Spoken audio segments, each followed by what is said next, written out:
To members of the press, today we are here at the law courts, Kisumu law courts. We came to defend the innocent Kenyans who were arrested by the DCI for going to church and also protecting those who went to church the day Governor Orengo and Mheshimiwa Senator Sifuna were attacked in church at St. Stephen's. We came to court today and the court has made its ruling. The court has disappointed the DCI. The devil has been ashamed. And the court has freed the 8 innocent Kenyans. The file has been closed. No charge should be pressed against them. Those are the instructions of the court. We've spoken clearly on specific articles of the Constitution. Article 49(1)(a) on a right to bail, which should be granted. Article 52(a) on the doctrine of innocence till the contrary is proved. Article 29 on the right to liberty. Article 157(11) on the role of the DPP in promoting public confidence and trust, which they've eroded. Article 52 on a right to fair trial. These accused persons were detained. Actually, the arrested persons, there is no plea that they've taken. The arrested persons were arrested on the 13th day of July. The prosecution asked for more days to do investigations. One of the reasons that they gave was that an ID parade was supposed to be conducted. Yet, they're alleging that they arrested the arrested persons, they arrested the innocent Kenyans with an allegation that they were found red-handed with pangas, rungus, stones, and asere. There are conditions, there are exceptions to ID parade. And the first exception is if somebody is arrested in flagrante delicto. If somebody is arrested red-handed, that person should not, or arrested in the act, that person should not be subjected to an ID parade, according to the allegation. So the folk wisdom that is being that is being used by the DPP to make us believe that they are doing investigations will not be tolerated. Saizi watu wetu wamewachiliwa bure.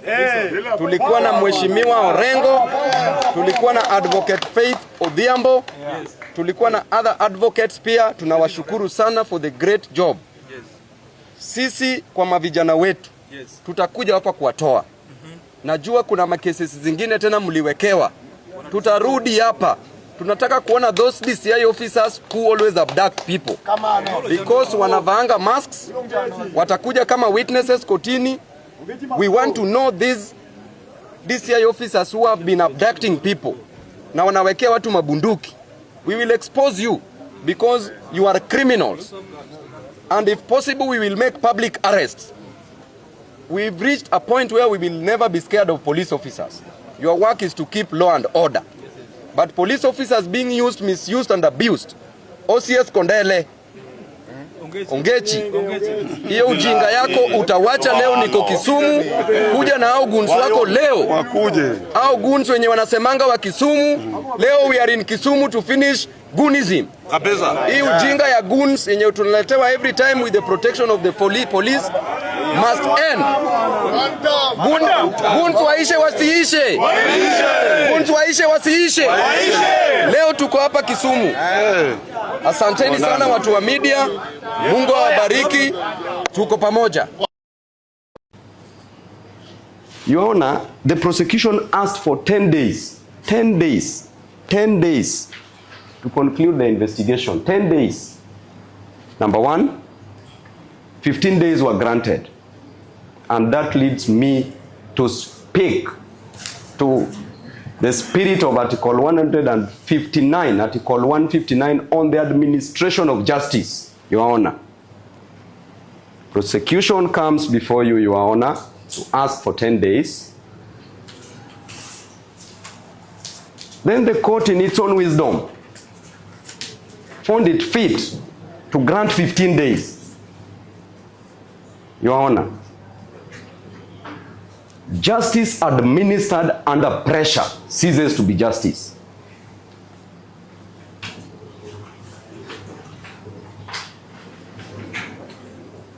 Justice administered in fear ceases to be justice. Justice administered to satisfy the executive ceases to be justice. And there's only one standard measure for justice, and that is the constitutional justice. Your Honor, justice delayed is justice denied. And today, we are experiencing miscarriage of justice.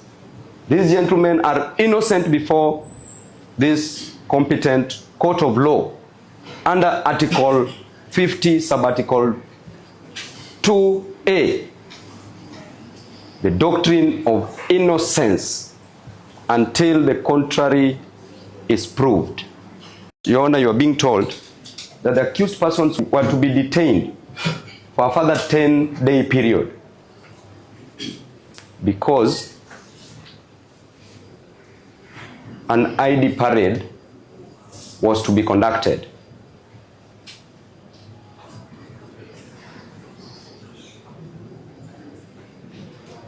And Your Honor, up to now, up to today,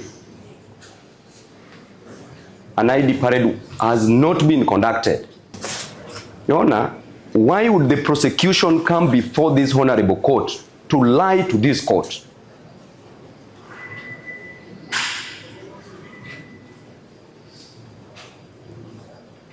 We even know the circumstances under which an ID parade should not be conducted.